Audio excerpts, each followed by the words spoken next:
چیزوں کو سامنا کرنا بڑا دشوار تھا۔ داتا صاحب یہاں آئے ہیں، کوئی استقبال کرنے والا نہیں، کوئی پھول پھینکنے والا نہیں، کوئی اپنا نہیں، بیٹھے کہاں آ کے؟ راوی کے کنارے،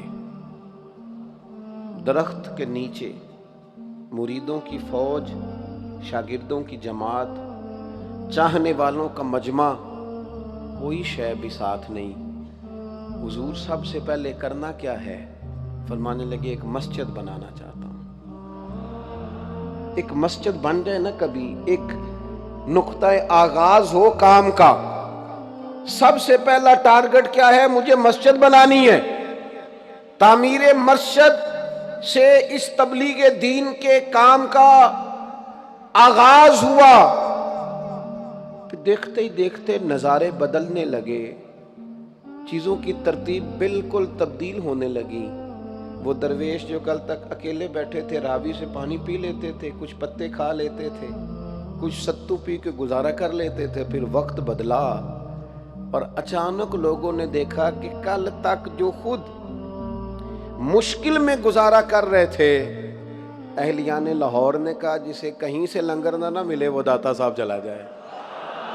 میں اکیلا ہی چلا تھا جانب منزل، مگر لوگ آتے ہی گئے اور کارواں بنتا گیا۔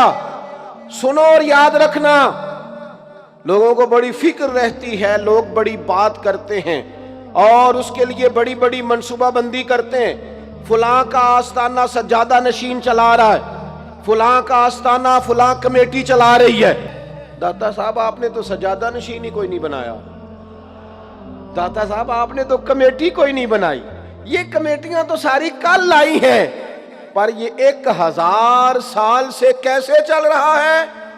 تو داتا صاحب کا مزار آستانہ بول کے کہتا ہے تم لگ جاؤ نا مخلص ہو کے رسول اللہ کے دین کے کام میں، تم اس کے نام کو بلند کرتے رہنا، رب قیامت تک تمہارے تذکروں کو بلند فرمائے گا۔ حکومتیں بدلتی رہی، گورنریاں بدلتی رہیں، وزیر اعلیٰ بدلتے رہے، سیٹھ بدلتے رہے، لوگ آتے رہے جاتے رہے، لیکن لاہور داتا صاحب کا تھا، داتا صاحب کا ہے اور داتا صاحب کا ہی رہے گا۔ وہ ہے ہی انہی کا، اور کوئی چیز۔ اور پھر دیکھیں نا، وہ ہارون رشید گزر رہا تھا تو حج سے واپس آ رہا تھا تو لوگ اس کے نعرے بڑے لگا رہے تھے۔ ہم بڑے کمزور لوگ ہوتے ہیں، سیاستدان بھی، لیڈران بھی، اور بعض میری طرح کے دینی ماحول رکھنے والے لوگ بھی۔ اکثر لوگ باتوں میں آتے ہیں نا، تو یہ جن کا تھوڑا نام شام ہوتا ہے یہ باتوں میں نہیں آتے، یہ نعروں میں آتے ہیں۔ ان کے نعرے تگڑے لگ جائیں تو بڑے خوش ہو جاتے ہیں، اوہ بلے بلے جناب کیا بات ہے۔ اور بڑے بڑے نعرے لوگوں نے اپنے اپنے۔ ہارون رشید آ رہا تھا حج کر کے، وہ بھی نعروں میں آ گیا، نعرے لگ رہے تھے، بادشاہ آ گیا۔ حضرت بہلول دانا دور کھڑے مسکرا رہے تھے، مسکراتے جا رہے ہیں مسکراتے جا رہے ہیں۔ تو بہلول دانا کو مسکراتے دیکھ کے ہارون رشید کی نظر پڑی تو وہ سارا مجمع چھوڑ کے سواریاں ایک سائڈ پہ کھڑی کر کے گیا، جا کے کہنے لگا بابا آپ کیوں ہنس رہے ہیں؟ فرمانے لگے حاصل رہا ہوں کہ تو کتنا خوش ہے کہ تیرے نعرے لگ رہے ہیں، حالانکہ یہ جو بندے تیرے نعرے لگا رہے ہیں میں نے انہیں دیکھا ہے، تجھ سے پہلے جو بادشاہ تھا اس کے بھی نعرے لگاتے تھے، تو بڑا راضی ہے کہ میرے لگا رہے ہیں، اور تھوڑا وقت گزرنے دے، جو تیرے بعد آئے گا یہ اس کے بھی نعرے لگائیں گے۔ یہ تو دنیا کا نظم اسی طرح ہی چلتا ہے، جو سامنے آ گیا زندہ باد، جو چلا گیا لوگ بھول گئے۔ داتا صاحب رحمت اللہ علیہ نے کام کیا ہے۔ میں نے جو بات شروع میں کی تھی پھر کہتا ہوں، داتا صاحب ایک تحریک کا نام ہے، داتا صاحب ایک نظام تبلیغ کا نام ہے، داتا صاحب ایک جد و جہد کا نام ہے، داتا صاحب دین کے لیے ایک زبردست اور کامیاب تبلیغ دین کے لیے منصوبہ بندی کرنے والی تحریک کا نام داتا صاحب ہے۔ یاد رکھیے گا، وہ رستہ جس پر اللہ کے انعام یافتہ بندے ہیں۔ اسلام کا دامن ہمیشہ سے سرسبز و شاداب ہے، ایمان وہ عظیم کیاری ہے جس کے اندر ہمیشہ پھول کھلتے ہیں، کلیاں مہکتی ہیں۔ اسلام بڑے بڑے کٹھن مرحلے آئے اور بڑے بڑے آزمائش کے دور دین نے دیکھے، لیکن یاد رکھنا اسلام کے آنگن میں ہمیشہ پھول کھلتے رہے. صحابہ اہل بیت وہ تو خیر لوگ ہی بڑے پاک ہیں نا، ان کے فوراً بعد بھی عظیم لوگ آئے. عظیم صحابہ کے بعد جو تابعین کی جماعت آئی نا، حضرت سعید ابن مسیب، حضرت حسن بصری، اور ایک جلیل القدر جماعت تابعین کی تیار ہوئی، امام اعظم ابو حنیفہ.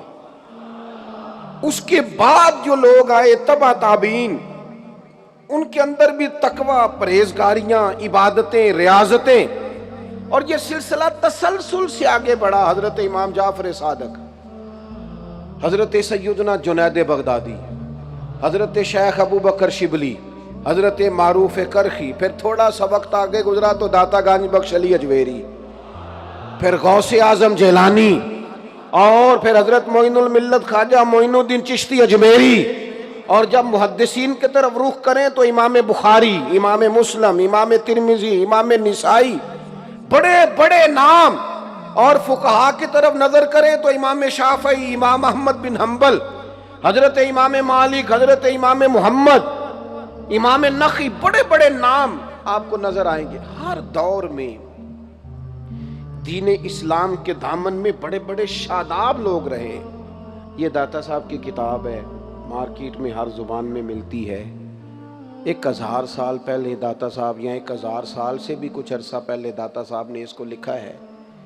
اس کو آپ پڑھ کے دیکھ لیں. داتا صاحب نے وہی عقائد بیان کیے ہیں جو آج اہل سنت کے عقائد ہیں. یعنی پہلا نمبر جناب صدیق اکبر کا، پھر حضرت فاروق اعظم، پھر سیدنا عثمان غنی، پھر حضرت مولا علی. وہی نظریاتی پختگی آپ پڑھ لیں. یہی صوفیہ کا منہج ہے، یہی ان کا مزاج ہے. اپنی مرضی کا جب اختراع کیا جاتا ہے نا تو وہ تحقیق نہیں ہوتی، وہ تخریب ہوتی ہے. وہ آپ جب ایک نئی راہ پیدا کرتے ہیں تو آپ ایک فساد کا رستہ کھولتے ہیں. عقائد و نظریات دیکھ لیں داتا صاحب کے، اور پھر جو تعلیم و تربیت داتا صاحب ہمیں دینا چاہتے ہیں. داتا صاحب نے اس میں علم کا باب باندھا ہے، فقر کا باب باندھا ہے. داتا صاحب رحمت اللہ علیہ نے صحابہ اور اہل بیت کی عظمتوں کے باب باندھے ہیں. بزرگان دین، اولیاء کرام کی سیرت، ان کے ارشادات اس کے اندر بیان فرمائے. داتا صاحب رحمت اللہ علیہ نے اپنی اس کتاب کے اندر اثار کا، قربانی کا، خودداری کا، عزت نفس کا، صبر کا، شکر کا پیغام دیا. ہم ساری زندگی گزار دیتے ہیں، لیکن جو ہمارے بزرگ ہمیں بنانا چاہتے ہیں وہ نہیں بنتے. میں آج اس اجتماع میں اپنے بڑے دکھی دل کے ساتھ ایک بات عرض کرنا چاہتا ہوں. لوگ بعض اوقات اپنے مشائخ کے، اساتذہ کے کہنے پر کسی اجتماع میں بھی چلے جاتے ہیں، کوئی مخصوص لباس بھی پہن لیتے ہیں، ملاقات کو بھی آ جاتے ہیں، ہو سکتا ہے تحائف لے کر بھی پہنچ جاتے ہوں، ساری باتیں مان لیتے ہیں. لیکن وہ جو ان کی تربیت کرنا چاہتے ہیں نا، جہاں وہ انہیں کھڑا کرنا چاہتے ہیں، جو ان کے دل کے اندر خاص چیزیں پیدا کرنا چاہتے ہیں. میں خود خانقاہی آدمی ہوں. میں نے 100 دفعہ دوستوں سے کہا ہے کہ آپ تعویذ لینے آ جاتے ہو، میرے تعویذ تو کامیاب ہی نہیں. اور جب میں خود اعتراف کر رہا ہوں کہ کامیاب نہیں ہے تو پھر آپ کو کیسے آپ اس طرف توجہ ہو گئی آپ کی کہ یہاں سے تعویذ لینے. کچھ لوگوں کا خیال ہوتا ہے کہ ایک مشہور آدمی ہے تو چلو دعوت دے لیں. تو میں کہتا ہوں کہ واللہ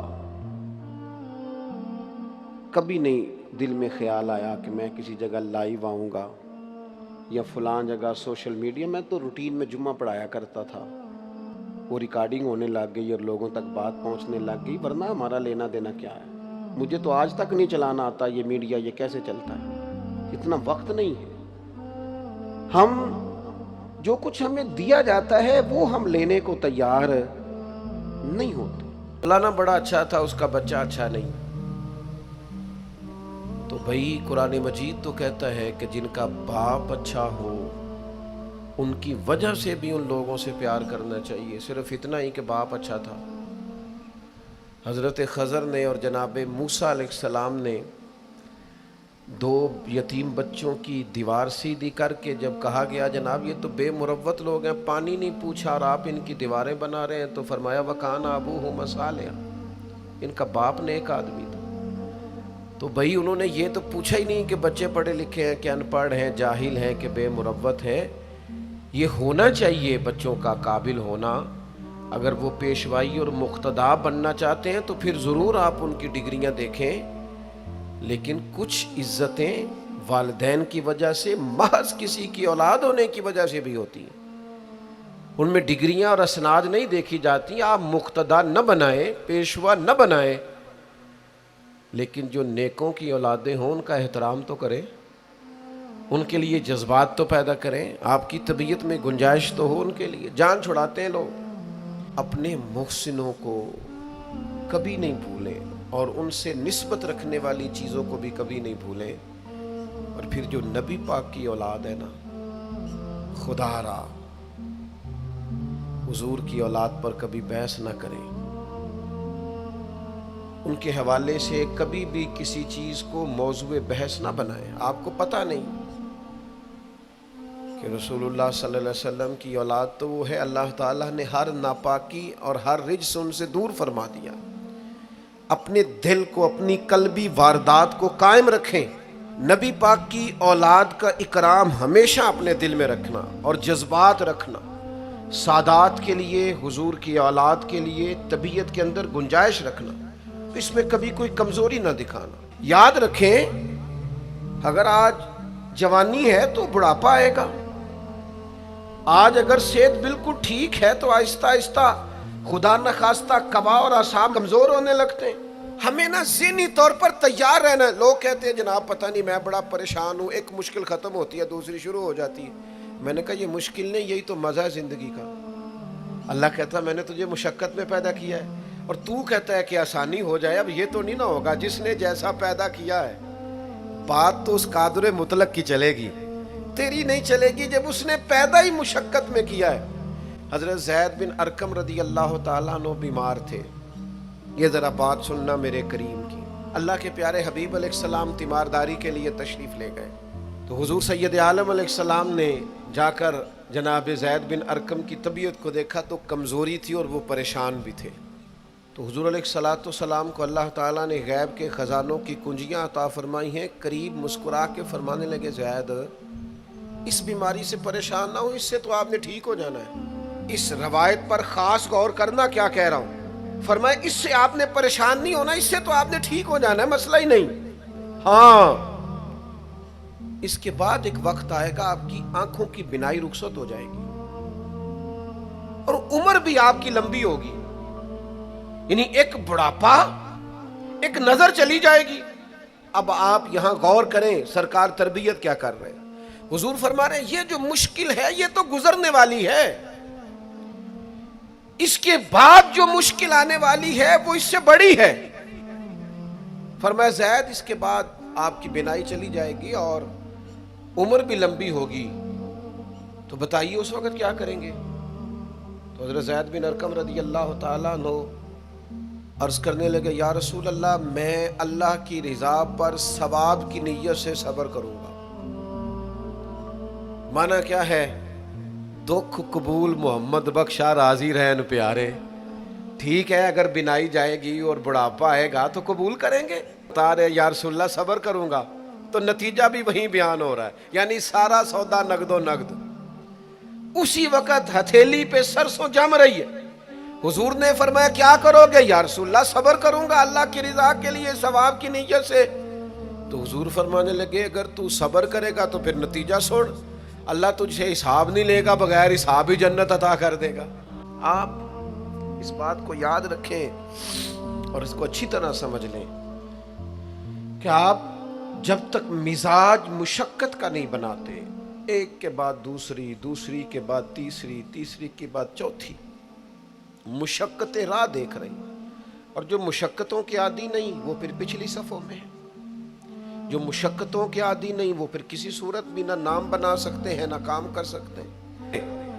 ہم نے اپنی مرضی سے وہ لیٹے ہیں، وہ آرام کر رہے ہیں، اس سے تھوڑا اٹھ کر سوچنا۔ امام علی مقام کا پیغام یہ ہے کہ تو بڑا تب بنے گا جب تیری زندگی محنت والی، کوشش والی، جد و جہد والی ہوگی، اور پھر اس کے بعد کیا کرنا ہے؟ ایک کوشش کرنی ہے۔ اس کے بعد اگلا کام یہ ہے کہ جہاں رب رکھے نا وہاں رہنا بھی ہے، اس کی رضا پہ۔ جب آپ مسلمان ہوتے ہیں نا، کلمہ پڑھتے ہیں، تو ہم اعلان کرتے ہیں آج کے بعد فیصلے میرے نہیں چلیں گے، فیصلے اللہ کے چلیں گے۔ لیکن پریشانی پتہ کب ہوتی ہے؟ جب ہم فیصلہ اپنی مرضی کا مانگتے ہیں۔ او بھائی، جب تو مالک کا غلام ہے، بندہ ہے، تو پھر دکھ کس چیز کا نام ہے؟ کسی درویش نے کہا تھا دکھ اس چیز کا نام ہے کہ اللہ کی مرضی اور ہے اور تیرا ارادہ اور ہے۔ تو کہتا ہے بات اس طرح بنے جس طرح میں چاہتا ہوں، اور رب کہتا ہے نہیں میں نے فیصلہ کر لیا ہے۔ پھر تو دکھی ہوتا ہے۔ سکھی بھلا کون ہوتا ہے؟ جو رب کر دے وہ کہے بالکل ٹھیک ہے، وہ کہے بالکل۔ اور قرآن مجید نے اسے بیان کیا، رضی اللہ عنہم ورضوا عنہ۔ یہ کربلا کا دوسرا پہلو، ایک پہلو مشقت جد و جہد، ایک پہلو یہ کہ رضی اللہ عنہم ورضوا عنہ۔ اللہ کہتا ہے میرے بندوں کی شان یہ ہے کہ اللہ ان سے راضی ہے اور وہ اللہ سے راضی ہے۔ رب فرماتا ہے ذالک الفوز العظیم، وہ اللہ سے راضی، اللہ ان سے راضی، یہ بہت بڑی کامیابی ہے۔ امام محمد غزالی رحمۃ اللہ علیہ سے کسی نے کہا تھا زیادہ مشکل کیا ہے، اللہ کا راضی ہونا کہ بندے کا؟ تو امام صاحب فرمانے لگے رب تو مہربان ہی بڑا ہے، بڑی جلدی راضی ہو جاتا ہے۔ دو صرف آنسو بہائے سچی توبہ کے مالک راضی ہے۔ کسی غریب کی مدد کر دے اخلاص سے، اللہ راضی ہے۔ اللہ تو جلدی راضی ہو جاتا ہے، مشکل یہ ہے کہ بندہ نہیں راضی ہوتا۔ ہمارے ایک بڑے زبردست رائٹر تھے صاحبزادہ خورشید احمد گیلانی مرحوم، ان کا ایک مضمون چھپا ایک دفعہ، امت کا پہلا صوفی۔ تو وہ ٹائٹل دیکھ کر مجھے بڑی تجسس ہوا کہ کس کو، چونکہ ہم صوفیاء کی جماعت ہے، کس بزرگ کا تذکرہ کیا انہوں نے؟ امت کا سب سے پہلا صوفی۔ تو جب مضمون کھولا تو امت کا سب سے پہلا صوفی انہوں نے جناب صدیق اکبر کو قرار دیا۔ فرمایا یہ پہلے درویش ہیں اس امت کے، حضرت ابو بکر صدیق۔ حضرت ابو بکر صدیق علیل ہو گئے، بیمار ہو گئے، تو یہ دیکھیے ذرا ان کا انداز تصوف۔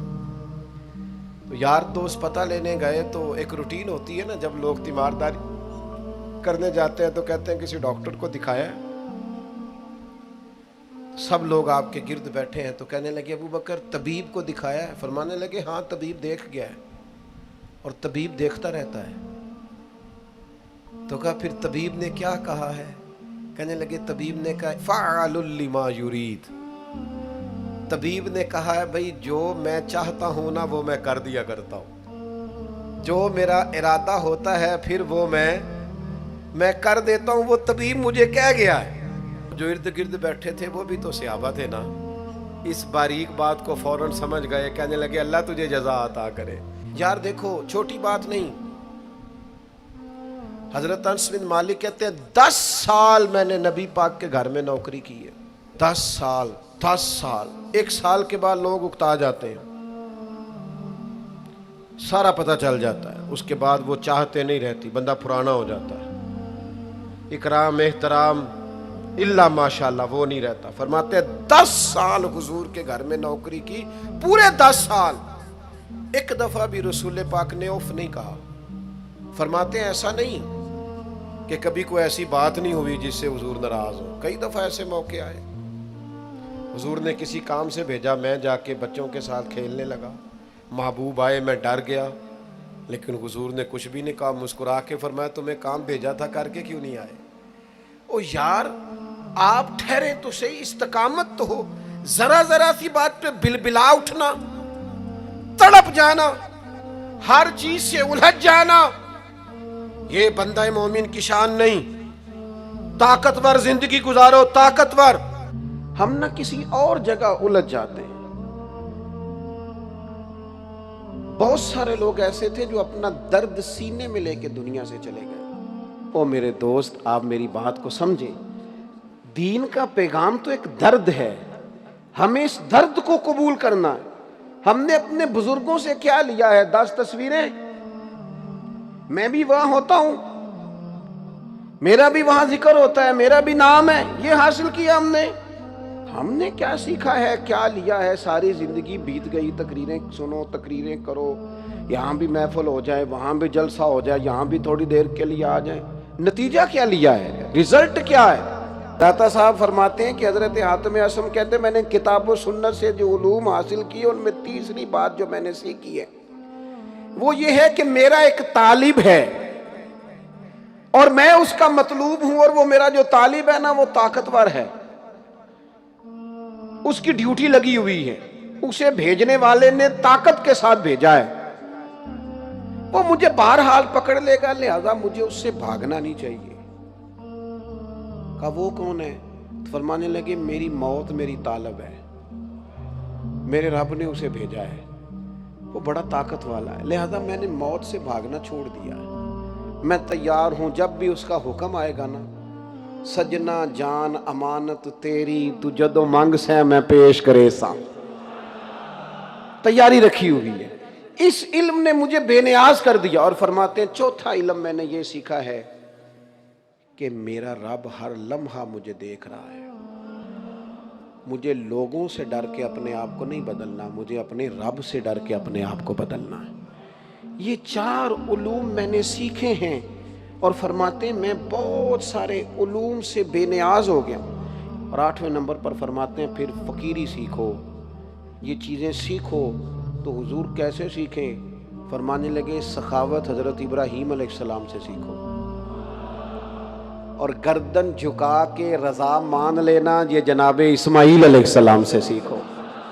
اور فرماتے ہیں صبر جناب ایوب علیہ السلام سے سیکھو.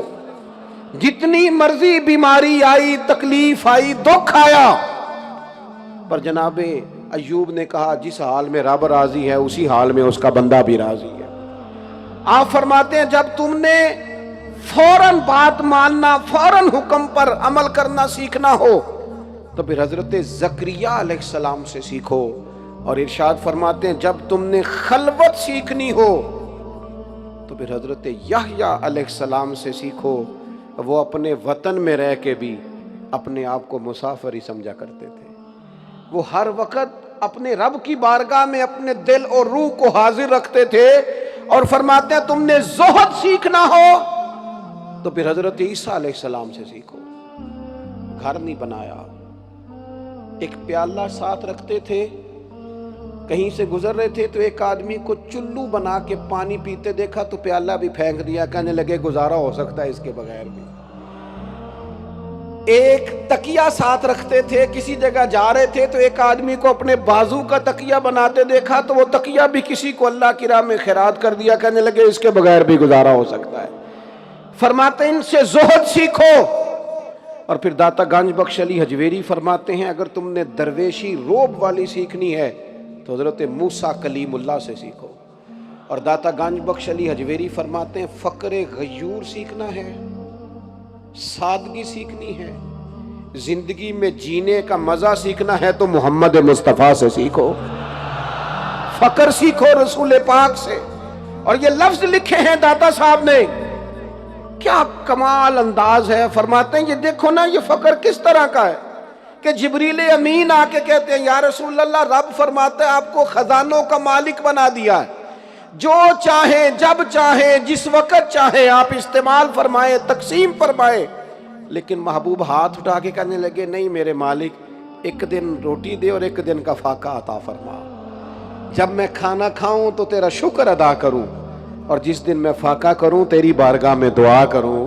حضور علیہ السلام کو خزانوں کا مالک کیا گیا، لیکن رسول پاک علیہ السلام نے فرمایا نہیں بھائی، اے میرے جبریل امین اللہ کی بارگاہ میں جا کر یہ عرض کرے کہ مجھے تو ایک دن کا فاقہ چاہیے اور ایک دن کا کھانا چاہیے. فرماتے ہیں یہ سیکھو. حضرت عمر فاروق رضی اللہ تعالیٰ عنہ فرماتے ہیں جو میری غلطی مجھے بتائے میرا دوست ہے، اس لیے کہ وہ چاہتا ہے میں ٹھیک ہو جاؤں، اس لیے ڈھونڈ ڈھونڈ کے لاتا ہے میری کمزوریاں. لیکن ہمیں تو بندہ اچھا لگتا ہی نہیں جو ہماری غلطی بتائے. بعض لوگوں کا بس نہیں چلتا، آپ یقین کریں وہ تنخواہ پہ بندے رکھیں جو صبح و شام ان کی تعریفیں کریں. تنخواہ پہ. میں ایک جگہ پہ مجھے بلا لیا گیا جلسے کے لیے، اپنی ترتیب سے میں حاضر ہو گیا، اسٹیج پہ پہنچ گیا۔ اب تھوڑی دیر گزری تو مجھے انہوں نے ایک لسٹ تھمائی، ہاتھ میں دی۔ اس لسٹ کو میں نے کھولا تو اس پہ لکھا تھا فلاں صاحب کی صدارت ہے آج کی محفل میں، فلاں آدمی کی سرپرستی ہے، فلاں ہمارے مہمان خصوصی ہیں، اور فلاں فلاں نے خصوصی طور پر اس محفل میں تعاون کیا ہے۔ تو تمام کمپنیوں کی مشہوری کے لیے کارڈ مجھے تھما دیا۔ اب وہ میں نے لپیٹ کے جیب میں ڈالا اور میں اپنی گفتگو کر لی۔ تو ابھی تقریر میری مکمل نہیں ہوئی تھی کہ وہ میزبان آئے اور میرے کان میں آ کے کہنے لگے وہ مہربانی کریں 2-4 نام آپ لے دیں۔ میں نے ان سے کہا کہ جب آپ ٹائم لینے آئے تھے تو آپ نے مجھے کہا تھا نبی پاک کی تعریف کرنی ہے۔ کرو مدح اہل دول رضا، پڑے اس بلا میں میری بلا، میں گدا ہوں اپنے کریم کا، میرا دین پارا انا نہیں۔ آپ نے کہا تھا حضور کی تعریف کرنی ہے، کر دی۔ میرے عزیز تھوڑا سا نا اپنے اندر خودداری اور عزت نفس والا معاملہ انسان کا ہونا چاہیے۔ ہم نا بس وہ مزاج بن گئے، شوق بڑا ہے تعریف کرانے کا، بڑا شوق ہے۔ یہ دیکھیں نا مسجدوں میں آپ جائیں تو ٹائل پہ نام لکھا ہے بانیے مسجد۔ وہ خدا کے بندے، فرشتوں کو پتہ ہے کس نے بنائی ہے، اللہ بہتر جانتا ہے کس نے بنائی، کوئی بھولنے لگا ہے، چھوڑ تو کس چکر میں لگاؤ۔ اور اوپر لکھا ہے برائے سال ثواب، تو ایک جگہ تو بہت زیادہ ہی موٹا لکھا تھا۔ تو میں نے ان سے کہا آپ نام بھی لکھیں، بس نیت بھی کر لیں تو پھر بھی انشاءاللہ ثواب مل ہی جائے گا۔ آپ اتنا موٹا آپ نے لکھوا دیا برائے سال ثواب، جیسے کہ کسی کو ہجے کرنے مشکل ہو رہے۔ ان چیزوں سے باہر آئیں، سادہ طرز زندگی گزاریں، سادہ۔ ہمارے ہاں نا ہم کوئی بڑے لوگوں کو بلا کے اپنے ہاں دستار فضیلت کا جلسہ نہیں کرتے۔ شب برات پہ، شب قدر پہ بچے نے مکمل کیا قرآن مجید، اس کی دستار کر دی۔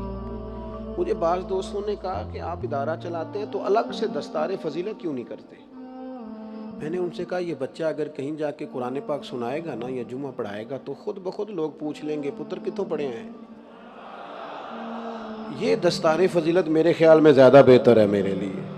اور وہ والی دستار فضیلت جس میں چلو 2-4 ہار میرے گلے میں بھی آ جائیں گے، وہ سمجھ میں نہیں آتا معاملہ۔ کسی پروگرام پہ بچوں کی حوصلہ افزائی ضروری ہوتی ہے، وہ کر دیں گے، چلو انہیں شاباشی ہو گئی، لیکن اس چکر میں نہیں الجھتے۔ حضور سید ابو البرکات شاہ صاحب رحمۃ اللہ تعالیٰ علیہ درس نظامی کے فارغ التحصیل علماء کو اسناد جاری نہیں کرتے تھے، فرماتے تھے دے دیں گے سند، جاؤ پہلے کو دین کا کام کر کے دکھاؤ، مل جائے گی تمہیں سند۔